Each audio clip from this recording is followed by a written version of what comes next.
My name is Demetria Rougeau Shabazz, and this is another installment of the Western Mass Media Justice Network series. And today we have a special guest, Temar France.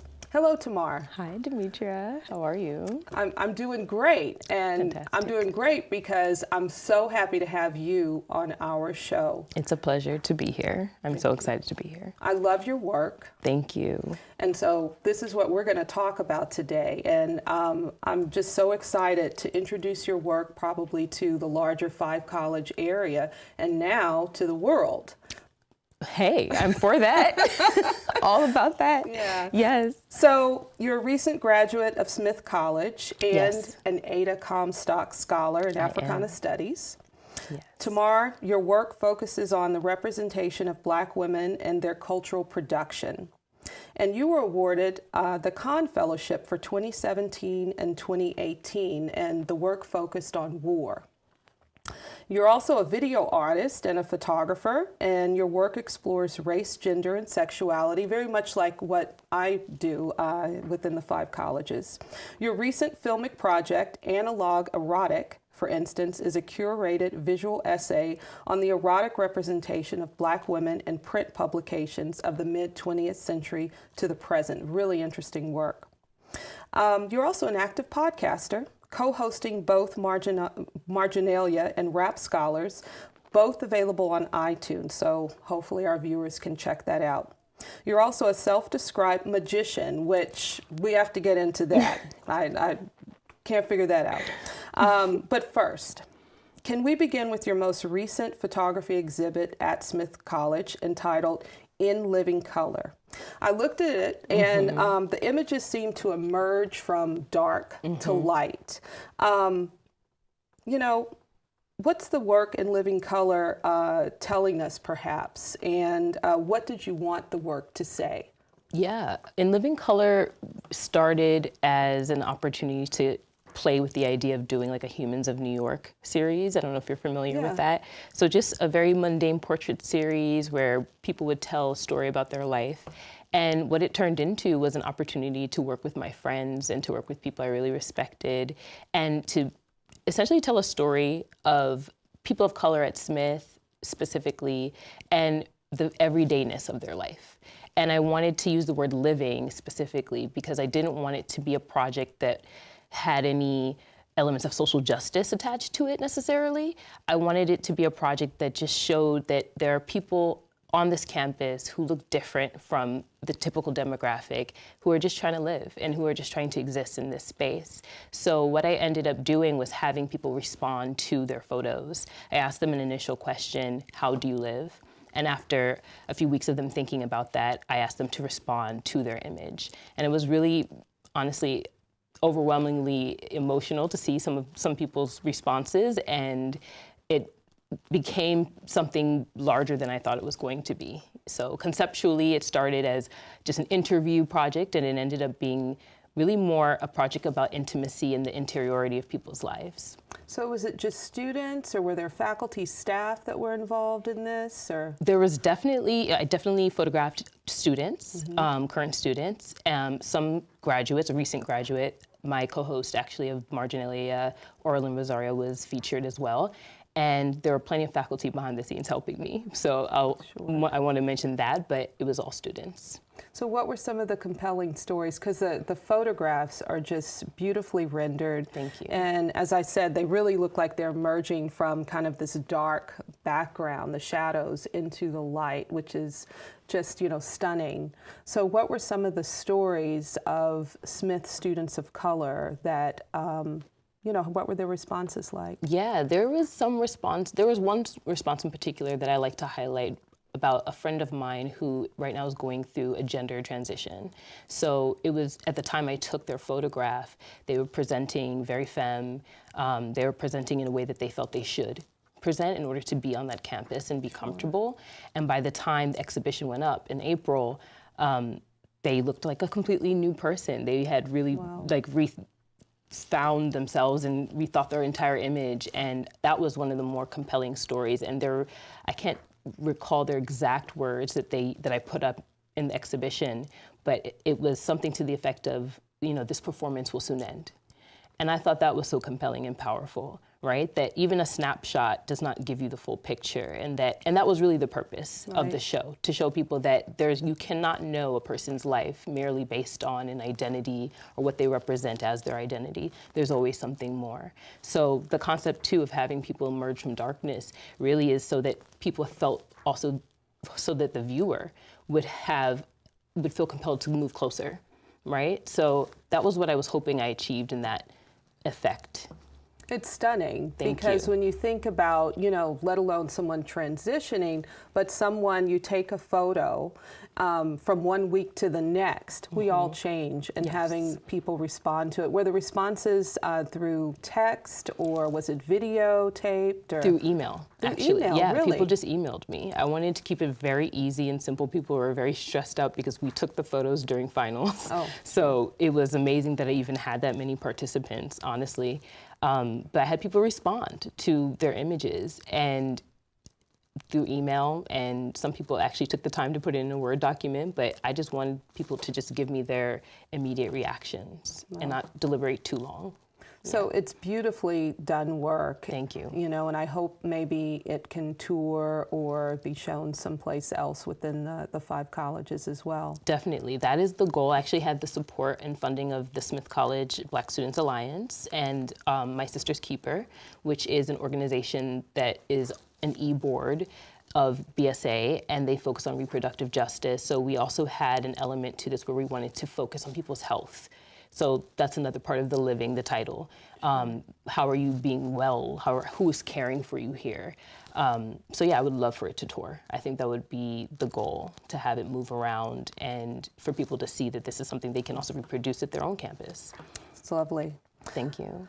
So going back, you're an Ada Comstock Scholar at Smith. And it receives about, a couple of hundred of applications a year.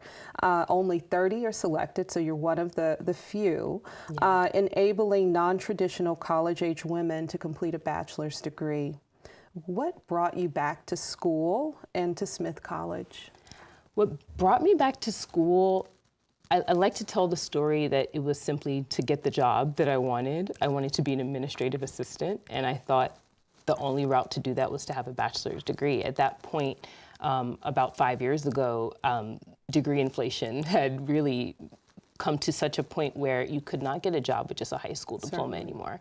So I knew I had to go back to school, but it was really a long, yearning to just be learning, to be in a space of education, to be in a space of study and deep study. So I actually went to LaGuardia Community College in Long Island City, New York, and I studied fine arts because that's what I wasn't able to do in high school. I was always afraid to take up the arts and take it seriously, and also didn't have the resources. So that was an opportunity to follow my passion. And from there, I realized I need to get a bachelor's now. I need to complete this and see where this goes. And it was a friend of mine who just had a very casual conversation with me, who looked at me and said, you should go to Smith. And I didn't know about Smith, I knew nothing. So when I found out about the program, I was so excited because there are very few non-traditional programs within private colleges. I'm very familiar with the state-run, or city-run college system, which is very intergenerational and open and is wonderful. And so to find out that Smith had this program was really exciting. So I like to say the passion of study and to really get the employment and the credentials that I needed to live the life that I wanted to live. Wonderful. Well, we're thankful that you did decide to go back to school and then go to Smith. Yeah. It's great work. So are you from New York? I'm from New York. I'm born in Brooklyn. I'm a Brooklyn girl. All right. Yes. And then I actually left New York very young. I left around 7 years old for Silver Spring, Maryland. So I very much identify, very different. Yeah. And then I was there until I was 18. So I very much identify as, even though, the South does not like to claim Maryland, we are Southern. It's the Upper South. Yes, the Upper South. They want to ostracize us, but we are the South. And I was there, and that's where I got introduced to go-go and DC culture. And I love Maryland, and I love where I'm from. And Brooklyn now is a more foreign place to me than Maryland. Wow. Even though I now return to New York when I go home, Brooklyn is foreign now. That's saying a lot. Yeah. It does say a lot. Well, It's the South has that tendency to welcome everyone, right, Definitely. into her arms. So I could see that it would be home very quickly. Definitely. So how did you get into photography? Wow. So I used to nanny. I was a nanny for 4 years before I decided to go back to school. And I had a family that I was working with, and one of the parents was a photographer. And I just expressed my interest in their work and was asking questions and was constantly curious. And they gifted me a film camera, just a very basic, I think it was a Nikon. I was about to say, yeah, Nikon, it was like a Panasonic, Nikon. Canon. Yeah, Okay. It was a Nikon camera. I have a Nikon. Yeah, and it was it's one of the classic models. I'm blanking out on the exact model of it, but they're all great. They're all great. It's fantastic. It's one of those cameras that you can travel with. The battery can go out, and you can still get a meter. And I just started exploring, and then I discovered Carrie Mae Weems' work. And that's when I realized, oh, I can do this, and I can turn this into a career, or I can just continue this as a passion and see if it turns into a career. So. And like you, Carrie Mae Weems photographs the everyday, Yes. particularly a Black woman's experience of the everyday. Yeah. So is that what drew you to her work? Absolutely. I mean, her aesthetic drew me to the work, the beauty and composition of her work. Also, the fact that she was doing work within her home, and that was very recognizable to me. And for so many photographers, you know, your studio space is your home, your art space is what's available to you. So I was taking photos of just myself and my friends in my apartment, and that's how I developed my skills, so that when I finally went to LaGuardia and took more photography classes, I knew what I was doing, and it was really about what sort of work do I want to produce now. Yeah. So what's so compelling about the everyday, particularly for Black women? What's compelling about and documenting that? Yeah. What's compelling is that I think there's an assumption that Black womanhood is a public, loud expression of identity. And I don't think there's enough attention on our interior lives, on our everydayness, you know, on the things that just make us very normal and like everyone else. So I think when we hear about Black women in media, it tends to be sensationalized. There are so many tropes and controlling images of Black women that we have to navigate around. The reality show image. The reality show image, or, you know, the vixen, which are all compelling, you know, images to me and interesting. But there's something about the everydayness of, you know, getting up and just going to a job that I think is an important story to tell, because within those stories, there are amazing narratives. So there's a text by Gwendolyn Brooks, Maud Martha, that One of my favorite, yeah. Yeah, and that is a book about everydayness, about just, you know, observing through a Black person's eyes, a Black woman's eyes, her everyday life and what it means to be a Black woman. And I'm interested in that. I'm interested in the subjective lives of Black women. So, yeah. Certainly.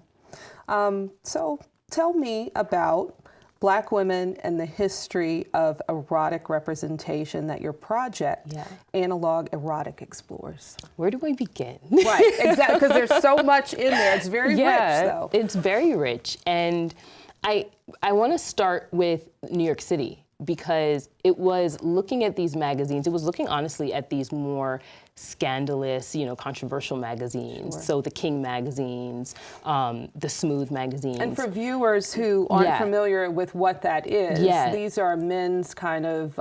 like girly magazines, right? So like not Playboy exactly, not as illicit, but leaning towards it. So like a Maxim, let's say, or like a Maxim magazine. And I've always had an interest in who would go and pose for those magazines. Because I find these women to be brave, and I find them interesting, and also there's something about the everyday life of a vixen that's very fascinating to me.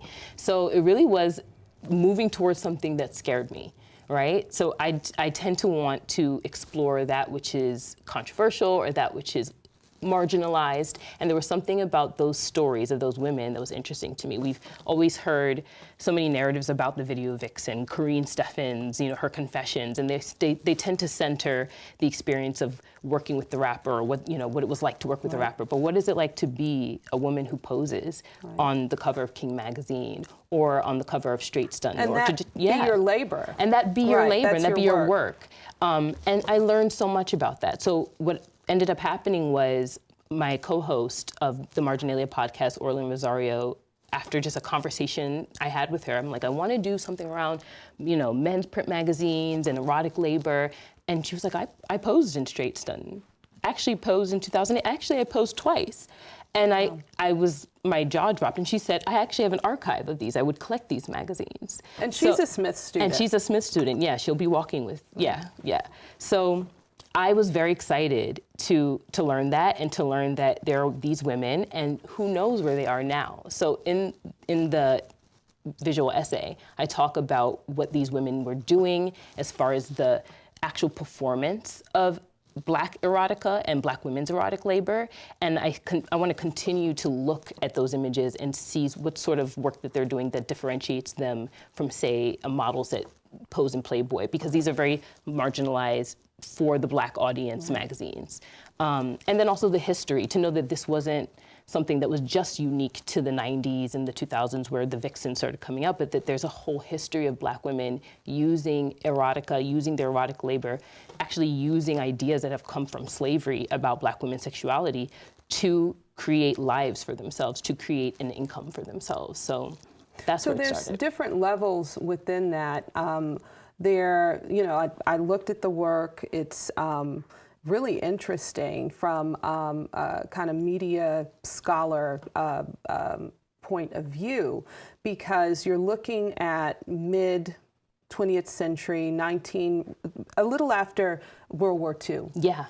And of course, World War II being a time in which the Black experience economically, politically began to expand, with the soldiers, coming over from Europe, having the V for victory overseas, and the V, the double V campaign, and then wanting victory and civil rights here in the United States. So I think it's an interesting expression of kind of that Black expansion of cultural production, right, and work. But there's also many of the magazines were produced by white entrepreneurs and white editors and magazine owners. Can you speak to this kind of two levels of representation? One where it's constructed, obviously, by white magazine owners, but then the women participating in that as far as their own expression of the erotic.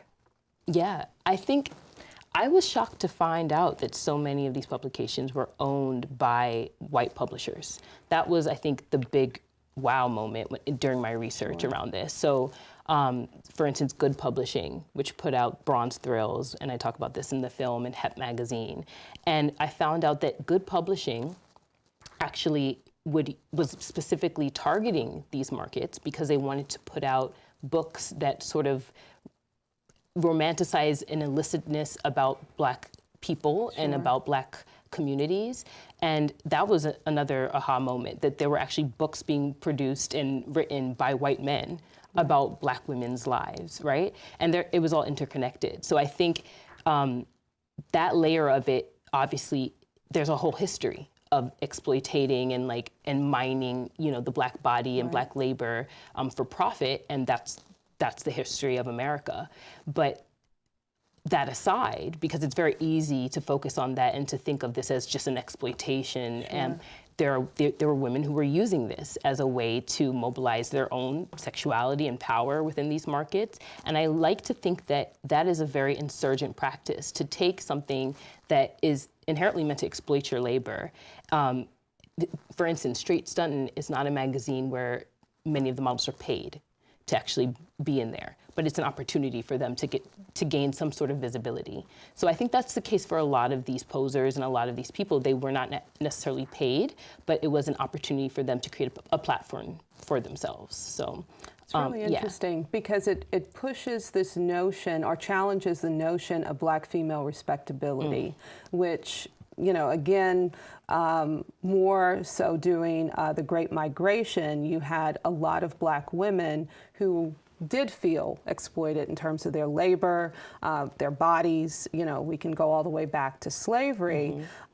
Yet you have women who decide, as you say, to use this as a vehicle for, Absolutely. you know, whether it was work or for their own kind of erotic expression. So I think it's a really interesting, as you say, insurgent and a challenge to kind of this notion of Black female respectability, which exists still today in terms of representation. Yes. And your work takes that up. Can you speak just briefly about where do we see this, not just in the print magazines, but where is this also happening in terms of this erotic expression? Sex positivity is coming back into there's a discourse that's brewing again around it. People feel more comfortable talking about it.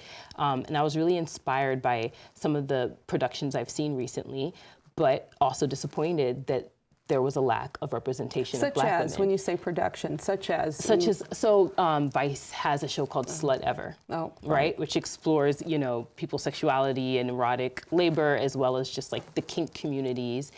Which is a cable show. Which is a cable show, Vice news show. Yes. Our production company now. Yes. And so that's one of their shows. That's one of their shows, And it's produced, and also, you know, the host is a white woman. So I thought, and it's a great show, and I'm very interested in thinking about these topics and incorporating them into my research and into my study so I can think about them carefully.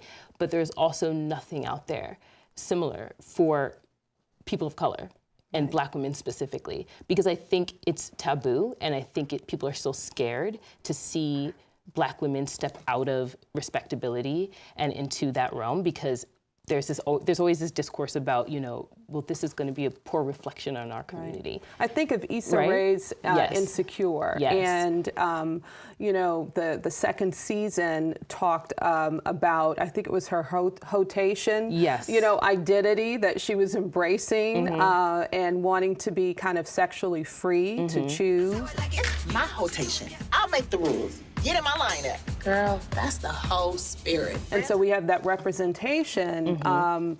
And there was a lot of controversy about it. You know, was it bad in showing young women that this was okay to be sex positive in that way? What do you think about that in terms of those representations? Right. So I have a lot of feelings, because I love what Issa Rae is doing, and I think it's important. I think representation does matter, but Issa Rae represents a very specific demographic of Black womanhood, and Issa Rae comes from privilege and represents a privileged image of Black womanhood. And I think there's definitely something problematic about taking up this idea of, you know, the hoe without actually representing what that means for Black women who do not have this sort of privilege and access, because the trope of the hoe is a working class trope, and there's no way to move around that. So we see ourselves taking up this language, and they're much more vulnerable. Much more vulnerable because of class. Yes, and the laws that are being passed currently that are making it harder for sex workers specifically to negotiate, you know, their own labor online is an example of how people are not really considering the impact of what it means to use this sort of language and use, you know, and express this sort of interest without actually doing the research and work of knowing what it means to be a hoe or a Black sex worker or someone who's perceived as one. So I think it's interesting that the Issa Raes are doing this, but I would love to see more attention on the more marginalized communities, the women who don't have the platforms to glamorize this, but this is just their bread and butter. And that's really where the core of my work is. I'm interested in how women mobilize this sort of labor for survival. And I think it's important to make it something that's very mundane. And we talk about the everydayness. There's an everydayness to sexual labor that we don't recognize, but we like to talk about it when it's spectacularized and on TV, and it's all around us. So I was very influenced by this organization called GEMS, which is Girls Educational Mentoring Services. And they're based in New York.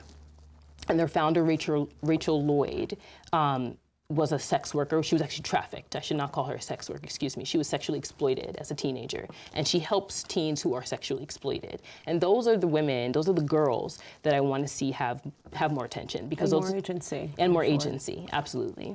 Yeah. There's a lot to say about it. No, there's a lot to say. And I think this really opens up a significant topic when we talk about Black women, because usually in the media, it's this dichotomy of, you know, again, it's Black female respectability that we want to uphold, but there's these other images, whether we create and participate in them or they're created for us. Exactly. And it really is divided by class in terms of how much agency we have in the making of those images and representation. So I think you make a very valid point. In the last minute here, I'd like to ask what's next for you? Yeah. What's next for me is grad school applications and trying to see where I want to take my work, where I want to produce work. I'm going to continue podcasting, so there will be more episodes of Marginalia podcast, and season 2 of the Rap Scholars will be out very soon. And I'm going to just be taking some time because I've been working very hard, so taking a little break and focusing on writing, focusing on the work I like to do in esoterica, and learning a lot more about African American conjuring traditions on my off time. So yeah, writing and reading and applying to grad school. Wonderful. Yeah. Well, we didn't even get to talk about you as a magician, so we'll have to figure out a way to have you back. Thank you so much, Temar. Thank you, I appreciate it. And thank you all for joining us today.